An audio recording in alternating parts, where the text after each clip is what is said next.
നന്ദു, നിലവിലത്തെ ഒരു സാഹചര്യം നമുക്കറിയാം, വളരെ മെല്ലെ മാത്രമാണ് ആ ക്യൂ നീണ്ടു പോകുന്നത്. ഇപ്പോൾ 13 മണിക്കൂർ പിന്നിട്ടു അവർ ക്യൂ നിൽക്കാൻ തുടങ്ങിയിട്ട്. അപ്പോൾ വളരെ മെല്ലെ മാത്രമാണ് ആ ക്യൂ നീങ്ങുന്നതും.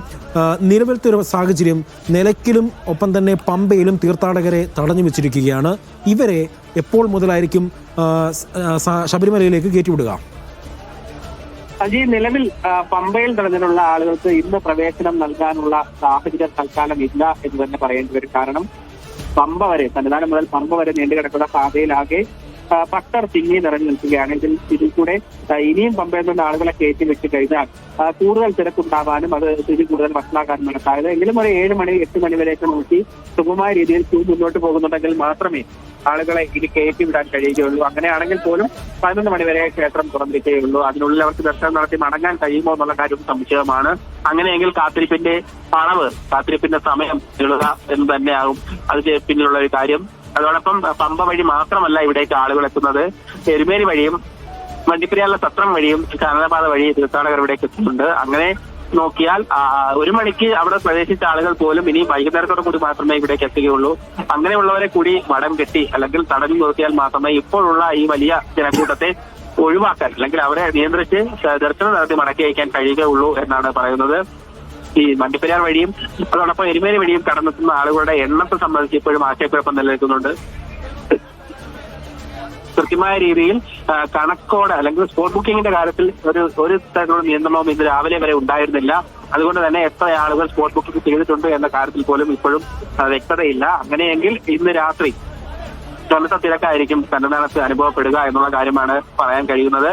കാനനപാതകളിൽ രാത്രിയായാൽ ആളുകൾക്ക് അധികം തങ്ങാൻ കഴിയില്ല. അതുകൊണ്ട് അവിടെ വടം കെട്ടിത്തടയുന്നത് തികച്ചും അപ്രായോഗികമാണ്. അതുകൊണ്ട് എരുമേലി സത്രം പാതയിലൂടെ എത്തുന്നവരെ വടം കെട്ടി തടയുക എന്നുള്ള കാര്യത്തിലേക്ക് പോലീസ് കണക്കില്ല. അവരെ കൂടി സന്നിധാനത്തിലേക്ക് അല്ലെങ്കിൽ നടപ്പന്തലിന് മുൻവശത്തേക്ക് എത്തുന്ന തരത്തിലേക്ക് അവരെ കൂടി കയറ്റിവിടാൻ മാത്രമേ നിർവാഹമുള്ളൂ. അങ്ങനെ അവർ കൂടി വരുന്നതോടെ ഇപ്പോഴുള്ള തിരക്ക് ഏതാണ്ട് ഇതിന്റെ ഇരട്ടിയായി മാറുന്നതായിരിക്കും. അങ്ങനെയെങ്കിൽ കുറച്ചുകൂടി വേഗത്തിൽ ദർശനം പൂർത്തിയാക്കാനുള്ള നടപടിക്രമങ്ങൾ ചേർക്കേണ്ടതായിട്ടുണ്ട്. അങ്ങനെ ചേർക്കാനുള്ള വഴി ഇല്ല എന്നുണ്ടെങ്കിൽ ഈ തങ്ങി നിൽക്കുന്ന ആളുകൾക്കുള്ള അടിസ്ഥാന സൗകര്യങ്ങൾ ഉറപ്പാക്കേണ്ടതുണ്ട്. അങ്ങനെ ഒരു സൗകര്യവും ഇവിടെ പര്യാപ്തമായിട്ടില്ല എന്ന് ദേവസ്വം ബോർഡ് പ്രസിഡന്റ് തന്നെ സാക്ഷ്യപ്പെടുത്തുന്നു.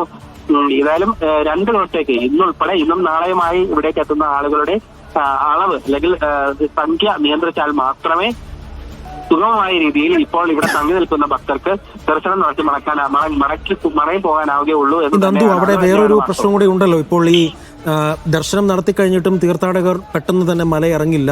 നിയഭിഷേകം അടക്കമുള്ള കാര്യങ്ങൾ ചെയ്യണം. ചിലർ പടിപൂജ അടക്കം നൽകാൻ വേണ്ടി നേരത്തെ തന്നെ ബുക്കിംഗ് നൽകിയിട്ടുമുണ്ട്. അപ്പോൾ ഇതെല്ലാം കഴിഞ്ഞിട്ടാണ് ഒരുപക്ഷെ തീർത്ഥാടകർ മലയിറങ്ങുന്നത്. അപ്പോൾ സന്നിധാനത്ത് ഒരു ഭക്തരെ എത്രയും വേഗം താഴേക്ക് ഇറക്കുക എന്നുള്ള ഒരു വലിയ വെല്ലുവിളിയും അവരുടെ മുൻപിലില്ലേ, പ്രത്യേകിച്ച് പോലീസിന്റെ മുന്നിലില്ലേ?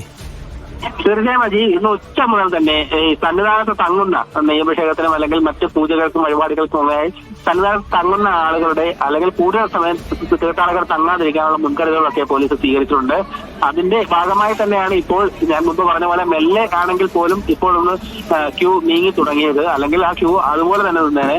ഇപ്പോൾ ഏതായാലും നിലവിൽ നടപ്പന്തലിൽ നിന്നും ആളുകൾ സന്നിധാനത്തേക്ക് പ്രവേശിച്ചു തുടങ്ങിയിട്ടുണ്ട്. മുമ്പ് ഞാൻ പറഞ്ഞതിനേക്കാളും വേഗത്തിൽ ആളുകളെ കടത്തി വിട്ട് തുടങ്ങിയിട്ടുണ്ട്.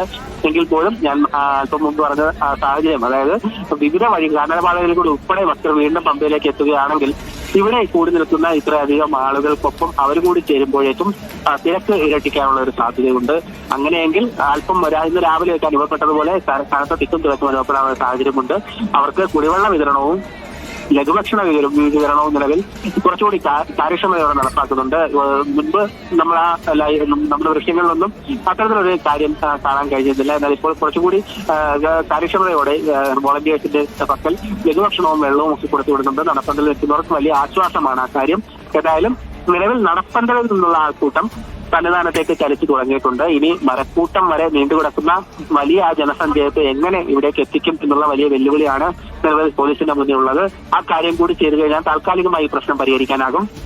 എങ്കിൽ പോലും ഈ പ്രശ്നത്തിന് അല്ലെങ്കിൽ ശബരിമലയിലേക്ക് എത്തുന്ന വലിയ ജനസഞ്ചയത്തിന് അവർക്ക് ബുദ്ധിമുട്ടുണ്ടാകാതെ തീർത്ഥാടനം നടത്താനുള്ള ഏക പോംവഴി എന്ന് പറയുന്നത് അവരുടെ പ്രതിദിനം ദർശനം നടത്തുന്നവരുടെ എണ്ണം നിജപ്പെടുത്തുക എന്ന് തന്നെയാണ്. 1 ലക്ഷത്തിന് താഴെ ആളുകൾ മാത്രം എല്ലാ ദിവസവും ഇവിടേക്ക് കയറ്റി വിടുന്നു. നമുക്കറിയാം ഈ തിരക്ക് ഇങ്ങനെ നിയന്ത്രിക്കുന്നത് കൊണ്ട് തന്നെ ഈ ദർശന സമയം കൂട്ടാനുള്ള ഒരു തീരുമാനം എടുത്തിട്ടുണ്ടല്ലോ. അപ്പോൾ ഇനിയും ദർശന സമയം കൂട്ടാനുള്ള ഒരു അനുമതി ദേവസ്വം ബോർഡിന് തന്ത്രിയുടെ ഭാഗത്തു നിന്നും കിട്ടിയിട്ടുണ്ടോ? അപ്പോൾ അതിനെ എങ്ങനെയായിരിക്കും ഇനി ദേവസ്വം ബോർഡ് കൈകാര്യം ചെയ്യുക? ഈ വലിയ ജനക്കൂട്ടം ഒഴിവാക്കാനായി ദർശന സമയം കൂട്ടുക അതുപോലെ മാത്രമാണ് ദേവസ്വം ബോർഡിന് മുമ്പിലുള്ള പോംവഴി. അത്തരത്തിലുള്ള നടപടികളിലേക്ക് ദേവസ്വം ബോർഡ് കടന്നിട്ടുണ്ട്. അങ്ങനെയെങ്കിൽ ഇന്ന് രാത്രി 11 മണി എന്നുള്ള ദർശന സമയം വീണ്ടും പോകാനുള്ള ഒരു സാധ്യതയുമുണ്ട്. വീണ്ടും പുലർച്ചെ 3 മണിക്കാണ് നട തുറക്കുന്നത്. ആ നട തുറന്നു കഴിഞ്ഞ് ഉച്ചയ്ക്ക് നട അടക്കുന്ന സമയം നിലവിൽ ദീർഘിപ്പിച്ചിട്ടുണ്ട്. 1 മണിക്കായിരുന്നു നട അടച്ചുകൊണ്ടിരുന്നത്. ഇപ്പോൾ പ്രത്യേക സാഹചര്യം കണക്കിലെടുത്ത് ഏതാണ്ട് 2 മണി വരെ ദർശനം സാധ്യമാക്കാവുന്ന തരത്തിലേക്കാണ് സമയം ക്രമീകരിച്ചിരിക്കുന്നത്.